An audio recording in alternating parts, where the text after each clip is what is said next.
Hello friends, कैसे हैं आप लोग। मेरे चैनल रूही एडुकेटर में आप लोगों का बहुत बहुत वेलकम है फ्रेंड। और मैं हूं रूही। और आज फ्रेंड जो मैं आप लोगों के लिए चैप्टर लेकर के आई हूं वो है इक्विलिब्रियम्स है, जिसमें हम लोग आयनिक इक्विलिब्रियम पढ़ेंगे। और ये DSSB के लिए या जितने भी आपके TGT के एग्ज़ाम्स हैं स्टेट लेवल के और सेंट्रल गवर्नमेंट के, सब के लिए बहुत इंपॉर्टेंट है फ्रेंड। तो चलिए तैयारी करते हैं।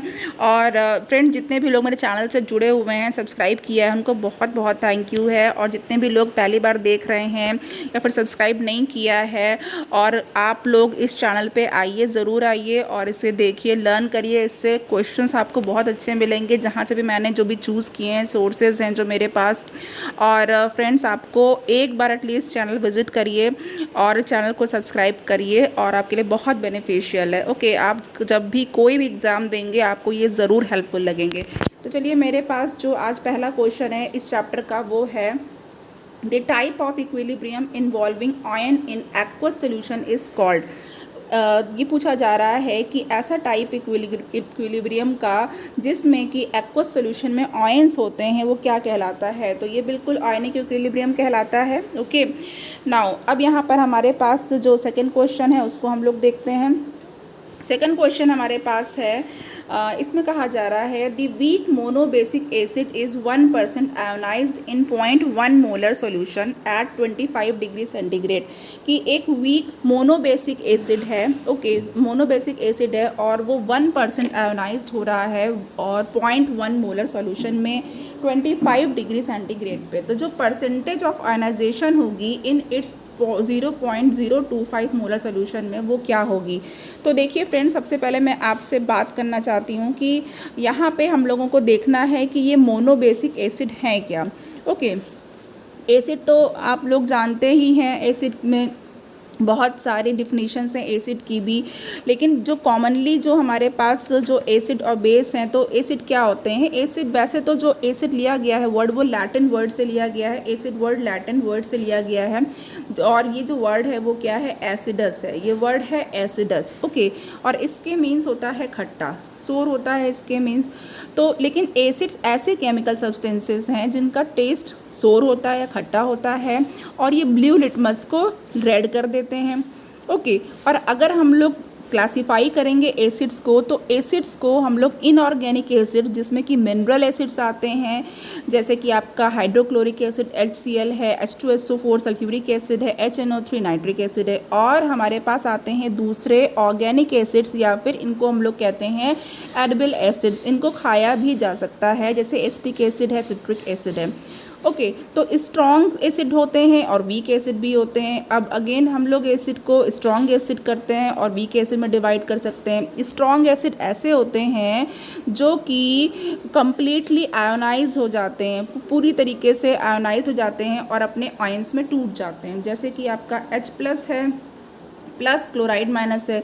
लेकिन अगर हम लोग वीक एसिड की बात करें तो ये ऑर्गेनिक एसिड्स होते हैं, ये पार्शियली आयनाइज्ड होते हैं। ओके, ये पार्शियली आयनाइज्ड होते हैं। इस तरीके से जो है हमारे पास ये जो अभी हमने पढ़ा कि ये मोनोबेसिक है, और बेसिसिटी और एसिडिटी, ये सारी चीज़ें। तो देखिए, मोनो मतलब क्या होता है, वन होता है। ओके, मोनोबेसिक का मतलब कि जिसमें कि 1 बेसिसिटी होगी, और डाई बेसिक अगर है तो मतलब कि 2 बेसिसिटी होगी। ओके, तो यहाँ पे मोनोबेसिक का मतलब 1 है और डाई मतलब हमारे पास 2 हो जाएगा। अब यहाँ पे हमको इस क्वेश्चन को करना है, तो क्वेश्चन को देख लेते हैं कैसे करेंगे। क्वेश्चन है हमारे पास, इसका जो आंसर है इसको हम लोग करना स्टार्ट कर देते हैं फ्रेंड। देखिए, यहाँ पे हमें क्या करना है, यहाँ पर हमारे पास ये दिया गया है कि कंसंट्रेशन हमारे पास दे रखी हुई है। तो सबसे पहले हम लोग फॉर्मूला लगाएंगे C अल्फ़ा स्क्वायर। C क्या है, कंसंट्रेशन है, और अल्फ़ा क्या है, हमारे पास डिग्री ऑफ आयनाइजेशन है। ओके, तो नाउ यहाँ पे हमारे पास कंसंट्रेशन कितनी है, 0.1 मोलर है, और यहाँ पे जो मोनोबेसिक एसिड है कितना आयनाइज हो रहा है, 1% आयनाइज हो रहा है। तो यहाँ पे हम लोग 1 का स्क्वायर कर देते हैं। यहाँ से हमारे पास अब ये जो फार्मूला है, यहाँ पे हमने C alpha square common formula लिया, लेकिन हम लोग इसको क्या लिखेंगे, यहाँ पे C1 alpha 1 square is equal to C2 alpha 2 का स्क्वायर। तो C1 हमारे पास पता चल गया। नाउ C2 हमारे पास कितनी दे रखी है, यहाँ पे इस केस में 0.0 2.5 मोलर, ये हमारे पास C2 है, दूसरे की कंसनट्रेशन है। और यहाँ पर डिग्री ऑफ आयनाइजेशन यहाँ पे हमें पता करना है, ये है अल्फ़ा 2 हमको पता करना है, अल्फ़ा 2 का स्क्वायर इनफैक्ट पता करना है हमको। तो यहाँ पे जब आप अल्फ़ा 2 का स्क्वायर करेंगे तो 4 आएगा, जो कि अल्फ़ा हमारे पास 2 आ जाएगा। तो हमारे पास आंसर क्या हो जाएगा, 2 हो जाएगा। ओके, तो यहाँ पे आपने देख लिया। देखिए अल्फ़ा क्या होता है फ्रेंड, डिग्री ऑफ आयनाइजेशन होता है, जिसको हम लोग डिसोसिएशन भी क्या कह सकते हैं, और क्या कह सकते हैं, डिसोसिएशन कह सकते हैं। ओके, और इसको हम लोग किससे डिनोट करते हैं, अल्फ़ा से डिनोट करते हैं। और डिग्री ऑफ आयनाइजेशन जब भी डाइल्यूशन करते हैं तो ये इंक्रीज़ होती है डाइल्यूशन करने के साथ साथ, और ये अपनी मैक्सिमम लिमिट ये 1 तक पहुंच जाती है। इनफाइनाइट डाइल्यूशन हो जाता है, वीक इलेक्ट्रोलाइट्स के लिए जो डाइल्यूशन हो सकता है वो इनफाइनाइट हो सकता है। ओके, और जो आयनाइजेशन का एक्सटेंट होता है वो डिपेंड करता है कि स्ट्रेंथ कितनी है और जो बॉन्ड होते हैं वो कितने हैं। तो इस तरीके से ये सारी चीज़ें हैं फ्रेंड। तो चलिए आगे हम लोग कर लेते हैं। नाउ के, अभी आपको आगे एक चीज़ मिलेगी के। तो के क्या होता है, के यहाँ पे आयनाइजेशन कांस्टेंट या डिसोसिएशन कांस्टेंट होता है। ओके, और ये सारी चीज़ें हम लोग वीक इलेक्ट्रोलाइट के लिए लेते हैं, क्योंकि जो स्ट्रॉन्ग इलेक्ट्रोलाइट्स होते हैं उनके लिए आयनाइजेशन कांस्टेंट इनफाइनाइट हो जाता है। तो चलिए यहाँ पे हमारे पास थर्ड क्वेश्चन देख लेते हैं। थर्ड क्वेश्चन कहा जा रहा है, if the ionization constant of acetic acid is 1.8 into 10⁻⁵ यहाँ पे हमारे पास आयनाइजेशन कांस्टेंट दे रखा हुआ है। एट व्हाट कंसंट्रेशन, कंसंट्रेशन पूछी गई है, विल इट बी डिसोसिएटेड, कि किस कंसंट्रेशन पे डिसोसिएट हो जाएगा। तो इसको करते हैं हम लोग। यहाँ पे हमारे पास friend K is equal to C alpha square upon 1 minus alpha का एक फॉर्मूला होता है, जिसमें हम लोग यहाँ पे क्या करते हैं, इसको हम लोग कंसीडर कर सकते हैं C alpha square. Okay, now यहाँ पे अब हमारे पास के equal to C alpha square आ गया है वीक इलेक्ट्रोलाइट्स के लिए, वीक के लिए एसिटिक एसिड जो हमारे पास वीक एसिड भी है। नाउ यहाँ पे C इज़ इक्वल टू के अपॉन अल्फ़ा स्क्वायर कर लेंगे। हमें C पता करनी है कि हमारे पास 1.8 इंटू 10⁻⁵ दे रखा हुआ है। नाउ अल्फ़ा 0.02 का होल स्क्वायर है। जब यहाँ से इसको हम लोग सॉल्व करेंगे तो 0.045 मोलर आ जाएगा यहाँ पे। ओके, तो यहाँ पे हमारे पास फोर्थ वाला ऑप्शन बिल्कुल करेक्ट हो जाएगा। नेक्स्ट क्वेश्चन करते हैं फोर्थ को हमारे पास क्वेश्चन है, the dissociation constant of acetic acid at a given temperature is. यहाँ पे अगेन डिसोसिएशन कांस्टेंट के दे रखा है फ्रेंड, और जो डिग्री ऑफ डिसोसिएशन दे रखी है 0.01 मोलर एसिटिक एसिड दे रखा है in the presence of 0.01 molar HCl is equal to. अब यहाँ पे ये बताना है कि जो डिग्री ऑफ डिसोसिएशन है 0.01 मोलर एसिटिक एसिड की 0.01 मोलर HCl की प्रेजेंस में वो किसके बराबर होगी। तो नाउ यहाँ पे इसको करना कैसे है, इसको देख लेते हैं। के इज़ इक्वल टू यहाँ पे हमारे पास सी अल्फ़ा इंटू हम लोग कैसे लिख सकते हैं, सी अल्फ़ा और plus 0.01 upon C into 1 minus alpha, ऐसे लिख सकते हैं, जो किसके बराबर होगा, 0.01 अल्फ़ा के बराबर होगा। ओके, या तो फिर हम लोग सिर्फ अल्फ़ा की वैल्यू लिखेंगे अगर अभी, तो कैसे लिखेंगे, अल्फ़ा के इज इक्वल टू क्या कर सकते हैं, alpha is equal to 1.69 into 10⁻⁵ upon 0.01। Okay, यहाँ पे 1.69 इंटू 10⁻⁵ यहाँ पे क्या है हमारे पास, डिसोसिएशन कांस्टेंट यानी कि के है, और यहाँ पे 0.01 हमारे पास है कंसंट्रेशन। तो नाउ इस केस में अब हमारे पास जो आंसर आएगा 0.169 इंटू 10⁻⁻² आएगा, जो कि करेक्ट हो गया। ओके, ये हमारे पास third option is correct. Question 5 is कह रहे हैं एक 0.2 मोलर सॉल्यूशन है, किसका है, फॉर्मिक एसिड का है, और ये 3.2% आयोनाइज्ड हो रहा है। तो इसका आयनाइजेशन कांस्टेंट कितना होगा। नाउ अगेन हमारे पास जो फॉर्मूला है K equal to C alpha square से हमारे पास 0.2 हमारे पास है सी, एंड अल्फ़ा का स्क्वायर हम लोग कर लेंगे 0.032 का होल स्क्वायर यहाँ पे करेंगे फ्रेंड। तो हमारे पास जो आंसर आएगा 2.1 इंटू 10⁻⁻4 आएगा। तो हमारे पास सेकेंड ऑप्शन बिल्कुल करेक्ट हो जाएगा। Okay, next question is question 6 है 0.01 molar ammonia solution is 5% ionize. 0.01 1 molar ammonia solution 5% ionized हो रहा है, तो कंसनट्रेशन हाइड्रोक्साइड आयन की कितनी होगी। नाउ यहाँ पर हमारे पास आपको पता है जो अमोनियम हाइड्रोक्साइड NH4OH होता है, उसको जब टूटता है तो NH4 plus OH minus ion बना लेता है।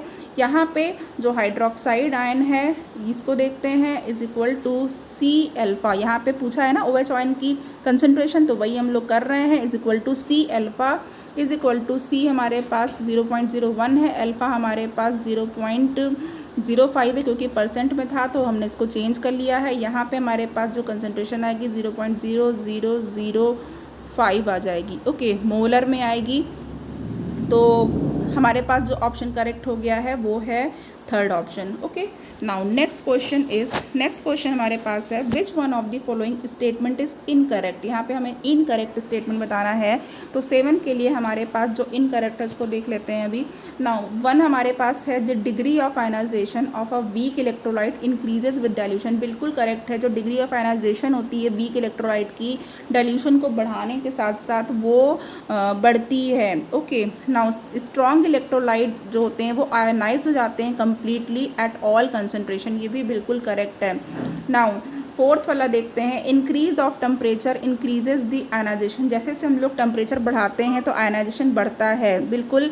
जैसे कि अगर हम लोग नमक को या सोडियम क्लोराइड को किस पानी में अगर डाल देते हैं और उसको जब हम लोग ठंडे पे डिज़ोल्व करते हैं तो देखिए तो वो इतनी जल्दी नहीं डिज़ोल्व होता है, लेकिन जब हम लोग उस पानी को गर्म कर देते हैं तो जो सॉल्ट है NaCl तुरंत जो वो डिसोसिएट होने लगता है, ओके।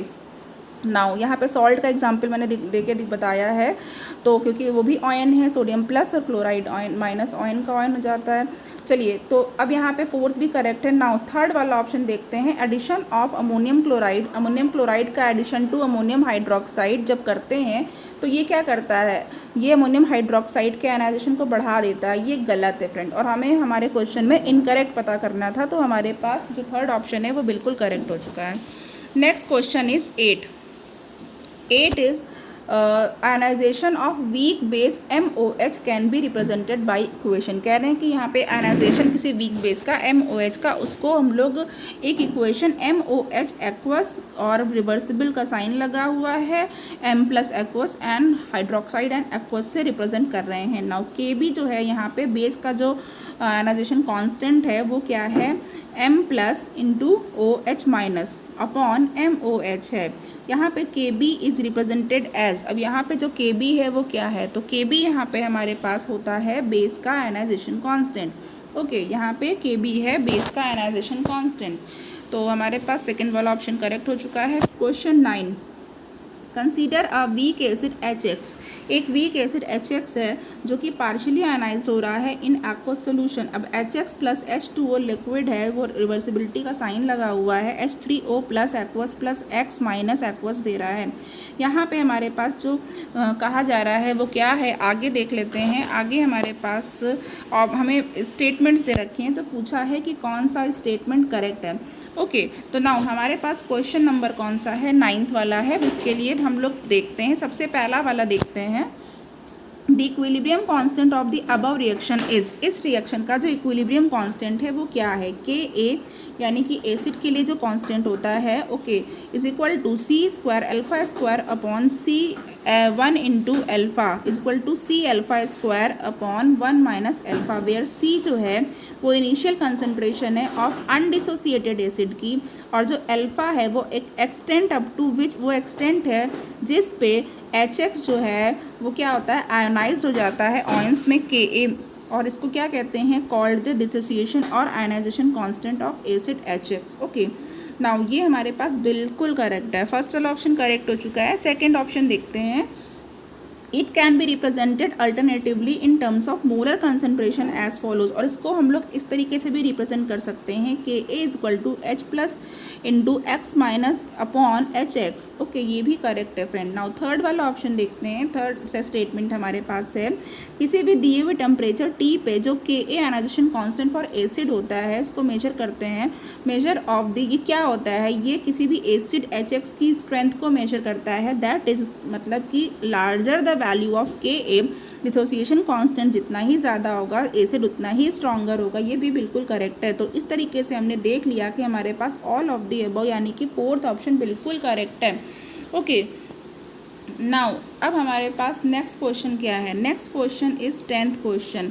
10th क्वेश्चन है degree of ionization of 1 molar weak acid HA is 0.5%। Degree of ionization जो है वो कितनी है किसी 1 मोलर वीक एसिड की HA की 0.5% है। Okay, if 2 ml of 1 molar HA solution is diluted to 32 ml। कह रहे हैं कि अगर 2 ml 1 मोलर HA सोल्यूशन को डाइल्यूट करते हैं 32 ml बना देते हैं। 2 ml को डाइल्यूट इतना करते हैं कि 32 ml बन जाता है। तो जो डिग्री ऑफ आयनाइजेशन है एसिड की और जो हाइड्रोनियम आयन H3O प्लस की कंसनट्रेशन है इन द रिजल्टिंग सोल्यूशन वो क्या हो जाएगी।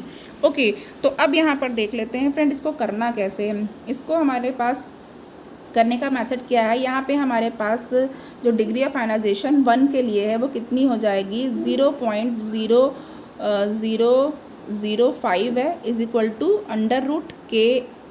√Ka ionization constant. Okay, now molarity जो होगी डाइल्यूटेड सॉल्यूशन की वो कितनी हो जाएगी। तो कंसंट्रेशन जो है जो C2 है डाइल्यूटेड के लिए हमने लिया है वो कितना है 2/32। Okay, now 2/32 is equal to 1/16 mole litre inverse या मोल पर लीटर। नाउ अब यहाँ से जो α2 हमारे पास आएगा इसी का जो डिग्री ऑफ आयनाइजेशन होगा वो कितना होगा √Ka/C2। Okay, √Ka/C2 is equal to यहाँ पे हमारे पास क्या है 0.005 √16। ओके, ये किसके बराबर हो जाएगा। इसकी जो वैल्यू आएगी वो 0.02 आएगी। तो यहाँ पे मैं लिख देती हूँ इसकी जो वैल्यू आएगी वो कितनी आएगी, एक मिनट, ये आएगी 0.02। एक मिनट फ्रेंड थोड़ा वेट कर लीजिए, ये आएगी 0.02। ओके, ये आएगी। नाउ अब हाइड्रोनियम आयन के केस में क्या होगा। अब हाइड्रोनियम आयन के केस में देखते हैं। Now H3O plus okay is equal to C2α2।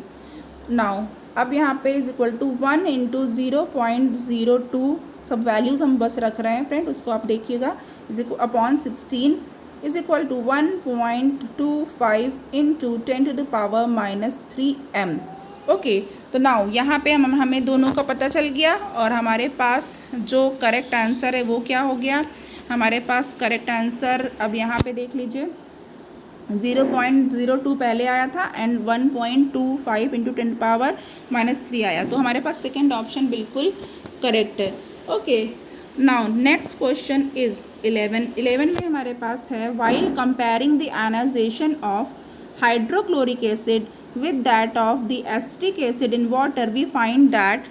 कह रहे हैं कि जब हम कंपेयर कर रहे हैं आयनाइजेशन HCl का यानी हाइड्रोक्लोरिक एसिड का और उसको एसिटिक एसिड के साथ वाटर में, तो हम क्या पाते हैं, हम ये पाते हैं कि जो बोथ ऑफ देम जो हैं दोनों जो हैं वो पोलर कोवैलेंट मॉलिक्यूल्स हैं, जिसमें जो HCl है वो कम्प्लीटली आयनाइज हो जाता है into its constituent ions, while जो लेटर वाला है दूसरा वाला जो है इज़ ओनली पार्शियली आयनाइज्ड होता है और ये लेस देन भी 5% आयनाइज होता है। इसका रीज़न क्या है, तो यहाँ पे हमारे पास इसका रीज़न देख लेते हैं। हमारे पास 11th क्वेश्चन है।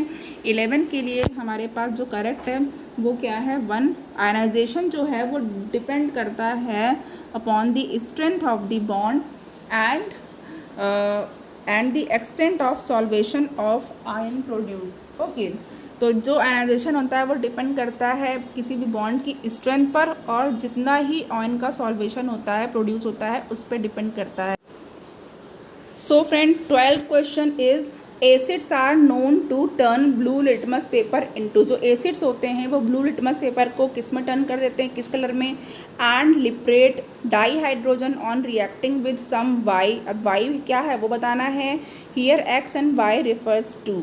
तो देखिए यहाँ पे हमारे पास जो करेक्ट आंसर है फ्रेंड वो है ये जो एसिड्स होते हैं आपको पता ही है कि ब्लू लिटमस को रेड करते हैं और वो मेटल के साथ रिएक्शन पे हाइड्रोजन गैस को निकालते हैं। ओके, तो second option is correct. Now question 13 हमारे पास है। 13 is strongest acid among the following is, इसमें से स्ट्रॉन्गेस्ट एसिड कौन सा है? तो हमारे पास जो 13 का पहला ऑप्शन बिल्कुल करेक्ट है, कंसनट्रेटेड H2SO4 इसमें सबसे स्ट्रॉन्गेस्ट है। Question 14, so ammonium hydroxide is weak base because, ammonium hydroxide weak base है क्यों? क्योंकि ये स्लाइटली आयनाइज्ड होता है, ऑप्शन 2 करेक्ट है। Question 15, acetic acid is weaker then sulphuric acid because, acetic acid sulphuric acid से वीक है क्यों? क्योंकि ये आयनाइज होता है बहुत ही स्मॉल डिग्री में, इसीलिए।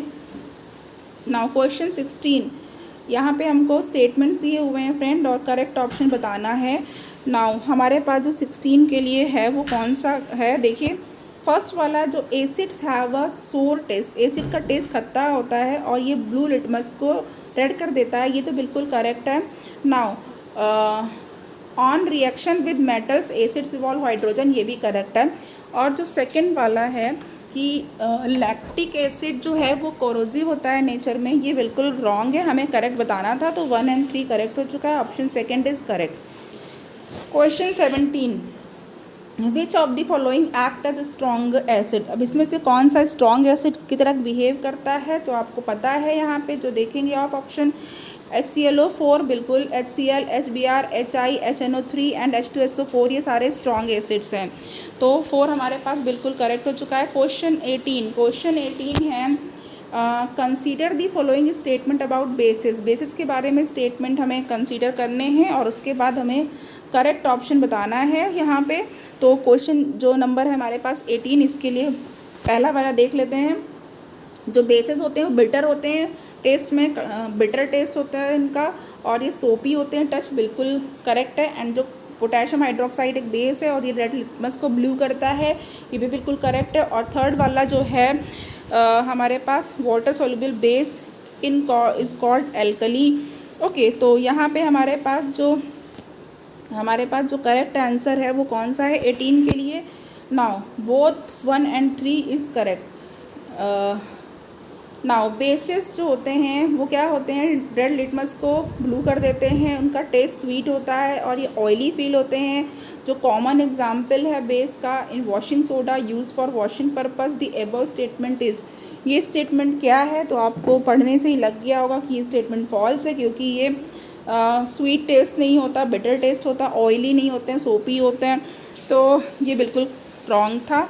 नाउ से 20th है हमारे पास, कॉलम 1 को कॉलम 2 से मैच करना है, करेक्ट ऑप्शन हमारे पास बताने हैं।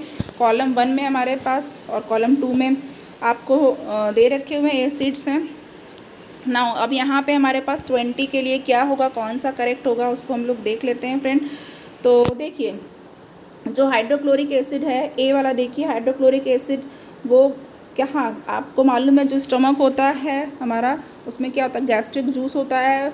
गैस्ट्रिक जूस किसका बनना होता है, इसमें क्या होता है, HCl होता है, बिल्कुल बहुत ही ज़्यादा कंसनट्रेटेड है, मतलब यहाँ पे जो इसकी pH होती है बहुत ही कम होती है, अबाउट 1.8 होती है या 1.32, मतलब वैरी करती है, 1 पॉइंट से लेकर के आपकी 2 के बीच में होती है, ठीक है। नाउ बी हमारे पास एस्टिक एसिड है। एस्टिक एसिड क्या, सिरका जो होता है विनेगर, उसमें वो एस्टिक एसिड होता है chemically. Now see citric acid and ascorbic acid, तो आपको पता है जो सिट्रिक एसिड होता है विटामिन सी होता है, वो लेमन्स नींबू में और ऑरेंजेस में विटामिन सी या सिट्रिक एसिड होता है। एंड टार्टरिक एसिड जो होता है वो इमली या टैमरिंड पेस्ट में होता है।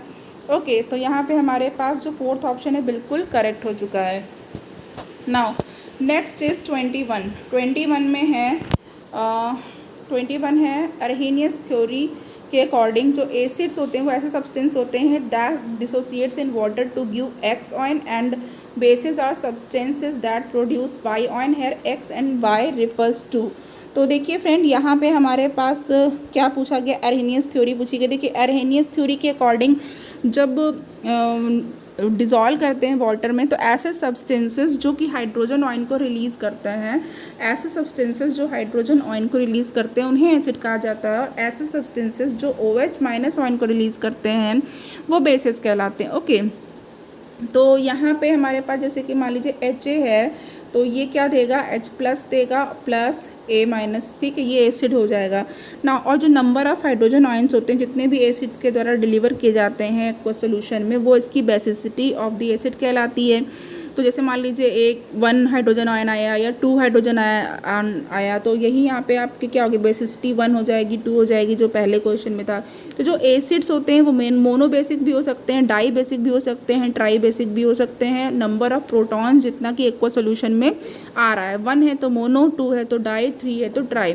नाउ अब हाइड्रोक्साइड आयन ऐसे होते हैं, तो हाइड्रोक्साइड आयन जितने भी निकलते हैं तो कोई भी एक्वा सोल्यूशन क्या कहलाता है, फिर वो इसकी क्या कहलाती है, एसिडिटी कहलाती है। ओके, नाउ अब देखिए यहाँ पे जो भी सब्सटेंस वो हाइड्रोक्साइड आयन और हाइड्रोजन आयन दोनों को ही फर्निश करता है या एक्वा सोल्यूशन में कर देता है, उसमें दोनों ही मिलेंगे आपको, तो ये एम्फोटेरिक सब्सटेंस कहलाएगा। जैसे कि वाटर अपने आप में क्या है, एम्फोटेरिक सब्सटेंस है। ओके, तो यहाँ पे हमारे पास इस केस में जो करेक्ट ऑप्शन हो जाएगा 21 के लिए, वो कौन सा हो जाएगा, 21 के लिए 3 वाला बिल्कुल करेक्ट है, hydrogen and hydroxyl. 22 what is the structure of hydronium ion. Hydronium ion का स्ट्रक्चर क्या होता है, हाइड्रोनियम आयन का स्ट्रक्चर ट्राइगोनल प्लानर पिरामिडल होता है। ऑप्शन 4 करेक्ट हो चुका है।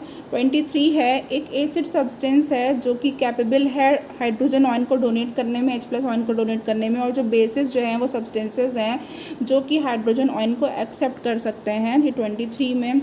अब ये हमारे पास जो स्टेटमेंट है वो कौन सा स्टेटमेंट है, तो 23 के लिए हमारे पास ये जो हाइड्रोजन आयन डोनेट करने और एक्सेप्ट करने वाली जो थ्योरी है वो ब्रॉन्स्टेड-लॉरी थ्योरी है।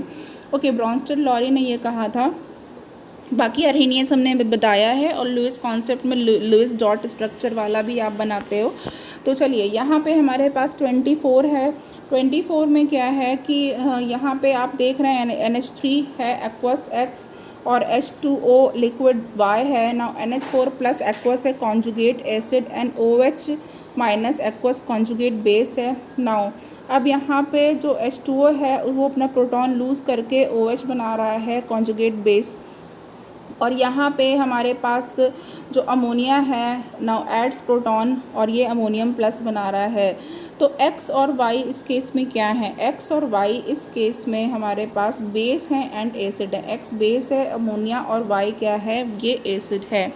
नेक्स्ट क्वेश्चन इज़ 25 में है, what will be the conjugate base for the following Brønsted acid, HF, H2SO4 and HCO3। तो देखिए यहाँ पे जो 24 के लिए HF के लिए हमारे पास जो उसका कॉन्जुगेट बेस होगा वो क्या होगा, H प्लस अलग हो जाएगा, F माइनस होगा, ठीक है। तो यहाँ पे जो 25 का लिए 4 है वो बिल्कुल करेक्ट है। HF के केस में F कॉन्जुगेट बेस हो जाएगा, HSO4 के लिए SO4 माइनस कॉन्जुगेट बेस हो H2SO4 के लिए HSO4 माइनस कॉन्जुगेट बेस हो जाएगा, और हमारा HCO3 के लिए CO3 माइनस कॉन्जुगेट बेस बन जाएगा। नाउ H को हम लोग को अलग कर लेना है, तो 4th option is correct. 26 is point out the conjugate acids for the following Brønsted basis, NH2 minus, NH3 and HCOO minus. Now 26 के लिए हमारे पास जो करेक्ट है वो क्या है, यहाँ पे देखिए NH2 माइनस के लिए NH3 हो जाएगा, NH3 के लिए NH4 प्लस हो जाएगा, एंड HCO माइनस के लिए HCOOH हो जाएगा। Second option is correct. Now question number 27 में हमारे पास है कि G.N. लुईस ने इन 1923 में डिफ़ाइन किया था कि जो एसिड्स होते हैं एक ऐसे स्पीशीज़ होते हैं जो कि इलेक्ट्रॉन पेयर को डोनेट करते हैं, एंड जो बेस होते हैं वो इलेक्ट्रॉन पेयर को एक्सेप्ट करते हैं। बिल्कुल ये जो स्टेटमेंट है वो क्या है, ये स्टेटमेंट हमारे पास जो है वो 27 के लिए फॉल्स है। ओके, नाउ अब यहाँ पे हमने अरहेनियस देखा, लुई ब्रॉन्स्टेड देखा, अब ब्रॉन्स्टेड-लॉरी देखा। अब लुईस कॉन्सेप्ट में क्या है, देखिए G.N. लुईस ने 1923 में बताया था। इनका क्या कॉन्सेप्ट था, ये था कि एक बेस जो है होता है, तो बेस ऐसा सब्सटेंस होता है जिसकी टेंडेंसी होती है डोनेट करने की। ओके, तो यानी कि जो बेस होता है वो डोनेट करेगा इलेक्ट्रॉन पेयर को, और एसिड जो होगा वो इलेक्ट्रॉन पेयर को एक्सेप्ट करेगा। यहाँ पे क्या लिखा हुआ है, यहाँ पे उल्टा लिखा हुआ है। ओके, यहाँ पे उल्टा लिखा हुआ है। तो एसिड जो है एसिड क्या करेगा, एसिड एक्सेप्ट करेगा, ओके, एसिड एक्सेप्ट करेगा, acid is substance that accepts the electron, ये लुई ने कहा था। तो चलिए यहाँ पे 28 के लिए हमारे पास क्या है, पॉइंट आउट दी स्पीशीज़, इसमें स्पीशीज़ को पॉइंट आउट करना है जो लुइस एसिड की तरह काम कर रही है। तो 28 में हमारे पास ammonia OH minus and CO3 plus है, ओके। तो 28 का हमारे पास 2 करेक्ट हो चुका है ऑप्शन। 29 में देखते हैं which of the following act as Lewis acid, Lewis acid की तरह कौन सा एक्ट कर रहा है। तो 29 के लिए हमारे पास हाइड्रोजन प्लस है एंड BCl3, ये लुइस एसिड की तरह एक्ट कर रहे हैं, ओके। चलिए नेक्स्ट हमारे पास क्या है, 30 है हमारे पास। इसमें हमारे पास कुछ स्ट्रक्चर्स बने हुए हैं। स्ट्रॉन्गेस्ट बेस इज़, तो 30th में स्ट्रॉन्गेस्ट बेस कौन सा होगा। यहाँ पे हमारे पास जो पहला वाला है, नाइट्रोजन के ऊपर 2 लोन पेयर है और हाइड्रोजन है, ये स्ट्रॉन्गेस्ट बेस है। 31 which of the following behaves as Lewis acid and not as Bronsted acid, Lewis acid की तरह बिहेव कर रहा है, इसमें से कौन सा ऐसा है लेकिन ब्रॉन्स्टेड एसिड की तरह बिहेव नहीं कर रहा है। तो 31 के लिए हमारे पास 4 करेक्ट हो जाएगा, ओके, 4 हमारे पास वो करेक्ट हो जाएगा, SO3। 32 में हमें क्या करना है, हमें करेक्ट चूज़ करना है जो वीकेस्ट एसिड है। तो वीकेस्ट एसिड के लिए हमारे पास HF जो है वीकेस्ट एसिड है। नाउ 33 एमाइन बिहेव्स एज, जो एमाइंस होते हैं वो कैसे बिहेव करते हैं, एमाइन लिविस बेस की तरह बिहेव करते हैं, ओके, एमाइन जो होते हैं लिविस बेस की तरह बिहेव करते हैं। Now 34 conjugate base of H2SO4 in the following reaction is, इसमें कॉन्जुगेट बेस बताना है इस रिएक्शन में। तो यहाँ पे जो हमारे पास 34 के लिए कौन सा करेक्ट है, HSO4 हमारे पास कॉन्जुगेट बेस है, ये हमारे पास कॉन्जुगेट बेस है, ओके। नेक्स्ट क्वेश्चन हमारे पास 35 है। 35 में है कार्बोक्सिलिक एसिड जो है वो रीडली डिज़ोल्व हो जाता है एक्वस सोडियम कार्बोनेट में और कार्बन डाइऑक्साइड लिबरेट करता है, उसमें से कौन सा करेक्ट है, कौन सा ऑप्शन हमारे पास करेक्ट है, ओके। नाउ यहाँ पे देखिए ये जो कॉन्जुगेट बेस होता है कार्बोक्सिलिक एसिड का वो मोर स्टेबल होता है than the free carboxylic acid, ये वाला स्टेटमेंट बिल्कुल करेक्ट है 35 के लिए। Question 36 which equilibrium can be described as an acid base reaction using the Lewis base definition but not using Bronsted Lowry definition, okay. तो यहाँ पे 36 के लिए हमारे पास कौन सा है, लुइस बेस के लिए करेक्ट है बट ब्रॉन्स्टेड-लॉरी के लिए करेक्ट नहीं है, ओके। क्वेश्चन 37 में हमारे पास यहाँ पे बताना है decreasing order of the strength of basis OH minus NH2 minus, फिर है HC triple bond C minus and फिर CH3, फिर CH3 CH2 minus.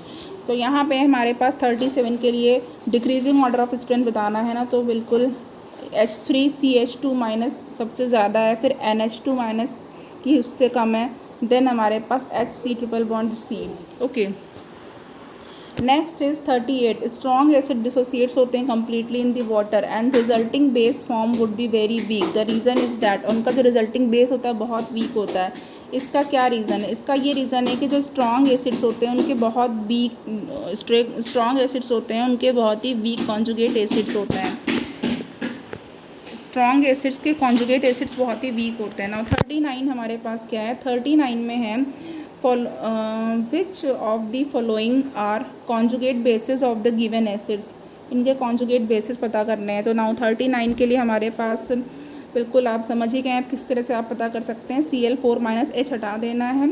Now Cl minus Br minus I minus NO3 minus HSO4 minus, ये सारे conjugate basis बन जाएंगे, minus का charge है इनके ऊपर।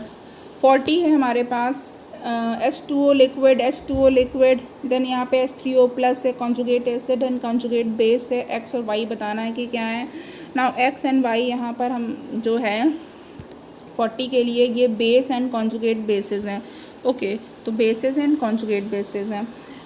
41 is which of the following is correct, कौन सा करेक्ट है। तो यहाँ पे हमारे पास 2 pKb is equal to minus log Kb, ये बिल्कुल करेक्ट है, 41 का सेकेंड ऑप्शन करेक्ट है।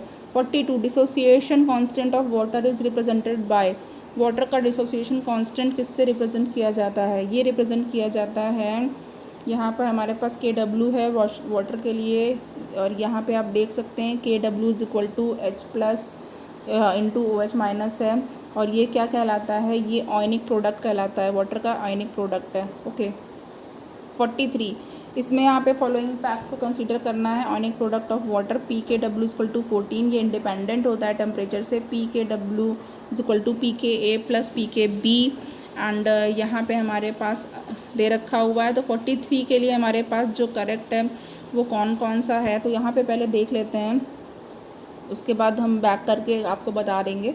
Now P K W equal to P H plus P O H, ये बिल्कुल करेक्ट है, यानी प्रोडक्ट ऑफ वाटर के लिए जो है। और यहाँ पे जो पी है, पी और पी एच और पी ओ एच और पी के डब्ल्यू, ओके, तो ये बिल्कुल करेक्ट है। नाउ फोर्थ वाला जो P H is equal to half P K W plus half P K A plus half plus ये हमारे पास पी के बी, ये बिल्कुल करेक्ट है। नाउ यहाँ पे हमारे पास जो है बैक में P K W equal to P K A plus P के बी, ये भी करेक्ट है। तो जो करेक्ट स्टेटमेंट हमारे पास 3 हो गए हैं। Now fourth option is correct, 2, 3 and 4। Question 44, hydronium ion concentration in molarity is more conveniently expressed on a logarithmic scale known as. Now अब यहाँ पे जो हाइड्रोनियम आयन की कंसंट्रेशन होती है मोलैरिटी में, वो लॉगरिथमिक स्केल पे में जो मेजर होती है वो बहुत ही ईजिली मेजर कर सकते हैं उसको, ये पीएच स्केल कहलाती है। Okay pH scale वोटन्स।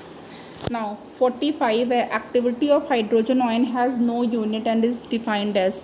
तो नाउ यहाँ पे हमारे पास 45 के लिए जो करेक्ट हो जाएगा वो क्या हो जाएगा, H plus upon mole litre inverse. Okay तो नाउ नेक्स्ट हमारे पास 46 है। 46 में हमको क्या करना है, हमें करेक्ट ऑप्शन बताना है। तो 46 में देखिए यहाँ पे कॉलम 1 है, कॉलम 2 है और करेक्ट ऑप्शन चूज़ करना है। कॉलम 1 में एक्वा सोल्यूशंस हैं, कॉलम 2 में रिलेटिवली वैल्यूज़ हैं H3O प्लस की एंड OH माइनस की, एंड ए ऑप्शन है एसिडिक। तो एसिडिक कब होगा, एसिडिक होगा जब H3O plus is greater than OH minus से। ओके नाउ न्यूट्रल कब होगा, जब ये दोनों इक्वल हो जाएंगे, हाइड्रोनियम आयन और हाइड्रोक्साइड आयन न्यूट्रल है, बिल्कुल इक्वल हो जाएगा। बेसिक में हमारे पास हाइड्रोक्साइड आयन वो ग्रेटर है हाइड्रोनियम आयन से, तो ये हो जाएगा हमारे पास ऑप्शन 4 बिल्कुल करेक्ट हो जाएगा, ऑप्शन 4 इज़ करेक्ट। नाउ 47 हम लोग देख लेते हैं। 47 में हमारे पास क्या है, इसमें हमें बताना है कि जो value of P K W of water, तो value of P K W बतानी है। तो देखिए ये कैसे होता है, यहाँ पे हम लोग जो के डब्ल्यू लेते हैं, K W equal to H3O plus into OH minus, ये कितनी होती है, ये इक्वल होती है 10 टू द पावर -14 के। ओके नाउ अब हम लोग जब लॉग स्केल पर लेते हैं तो क्या होता है, माइनस लॉग के डब्ल्यू, इसको क्या लिख सकते हैं, is equal to minus log 10 to the power -14 लिखेंगे। ओके नाउ अब यहाँ पे देखिए जो पी के डब्ल्यू होता है उसको कैसे लिख सकते हैं, PH प्लस POH, और ये किसके बराबर होगी, ये बराबर होगी 14 के। ओके तो यहाँ पे हमारे पास जो 47 के लिए जो करेक्ट ऑप्शन आ जाएगा वो क्या आ जाएगा, 14 आ जाएगा, fourth option is correct. And now 48 में क्या है, कंसंट्रेशन बताना है हाइड्रोजन आयन की in a sample of soft drink is 3.8 into 10⁻³ मोलर, व्हाट इज़ इट्स पीएच। तो इसकी पीएच क्या होगी, तो यहाँ पे इसको कैसे करेंगे, सिंपली हमारे पास जो pH is equal to minus log 3.8 into 10 to the power -3। Now अब यहाँ पे log 3.8 प्लस log 10 की पावर -3, जब इसकी वैल्यू आप करेंगे तो log की 0.58 प्लस फिर यहाँ पे माइनस 3.0, जो हमारे पास आंसर आएगा फ्रेंड वो -2.42, जो कि ये माइनस का बाहर भी है यहाँ पे, तो माइनस माइनस प्लस हो जाएगा, तो 2.42 हमारे पास आंसर आ जाएगा, प्लस का 2.42 आंसर, ऑप्शन 4 हमारे पास बिल्कुल करेक्ट है। 49 के केस में क्या है, 49 में भाई हमको अगेन मैचिंग करनी है करेक्ट, तो देख लेते हैं करेक्ट ऑप्शन बताना है कॉलम 1 एंड कॉलम 2। नाउ 49 में हमारे पास कौन सा करेक्ट हो रहा है देखते हैं। तो देखिए यहाँ पे ह्यूमन ब्लड है, ओके ह्यूमन ब्लड ए है, तो ह्यूमन ब्लड में हमारे पास जो पीएच कितनी होती है, लगभग 7.4 है, ह्यूमन ब्लड की पीएच 7.4 है। एंड बी है हमारे पास मिल्क की पीएच 6.8 होती है लगभग, एंड सी हमारे पास ह्यूमन सलाइवा है। ह्यूमन सलाइवा की पीएच है 6.4। लेमन जूस की पीएच हमारे पास है 2.2 एंड गैस्ट्रिक जूस की पीएच है 1.2, 1.23 ऐसे आपको लिखा मिलेगा। ओके, तो चलिए यहाँ पे हमारे पास थर्ड ऑप्शन बिल्कुल करेक्ट हो चुका है फ्रेंड। एंड नेक्स्ट हमारे पास नाउ अब यहाँ पे फ्रेंड देखते हैं, हमने आज यहाँ पे 49 क्वेश्चन तक कर लिए हैं और लेक्चर बहुत अच्छा है, आपके लिए बहुत यूज़फुल है फ्रेंड। लेक्चर को लाइक करिए, शेयर करिए, सब्सक्राइब करिएगा। Thank you.